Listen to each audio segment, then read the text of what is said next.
واصف علی واصف کہتے ہیں، انسان پریشان اس وقت ہوتا ہے جب اس کے دل میں کسی بڑے مقصد کے حصول کی خواہش ہو لیکن اس کے مطابق صلاحیت نہ ہو۔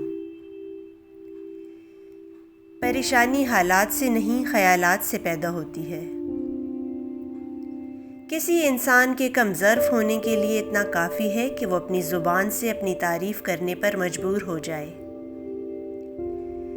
تسلیم کے بعد تحقیق گمراہ کر دیتی ہے۔ بچہ بیمار ہو تو ماں کو دعا مانگنے کا سلیقہ خود ہی آ جاتا ہے۔ سب کا دوست کسی کا دوست نہیں۔ اصل ترقی یہ ہے کہ زندگی آسان ہو اور موت بھی مشکل نہ رہے۔ جو انسان جتنا مؤثر ہوگا اس کا گناہ اتنا ہی بڑا ہوگا۔ جس دیس میں ہمارا کوئی محبوب نہ ہو اس دیس سے محبت ہو ہی نہیں سکتی۔ موت صرف سانس کے بند ہو جانے کا نام نہیں، ہر آرزو کی موت موت ہے۔ مقصد مر جائے تو انسان مر جاتا ہے۔ سقراط کا علم جاننے والا سقراط نہیں بن سکتا، کیونکہ سقراط کوئی کتاب پڑھ کر سقراط نہیں بنا۔ لامحدود آرزوئیں محدود زندگی کو عذاب بنا دیتی ہیں۔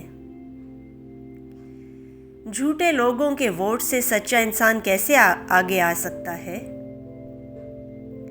جو شخص اپنے نصیب پر خوش ہے وہی خوش نصیب ہے۔ انسان اگر ہر حال میں یہی سوچتا رہے کہ اس کا فائدہ کس بات میں ہے تو وہ کائنات سے کٹ جائے گا۔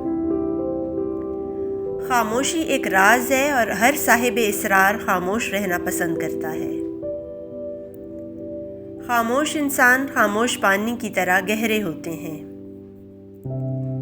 زندگی ایک ایسا راز ہے جو اپنے جاننے والوں کو بھی راز بنا دیتا ہے۔ حالات اور وقت کی تبدیلیوں سے بدلنے والے تعلقات سے بہتر ہے کہ انسان تنہا رہے۔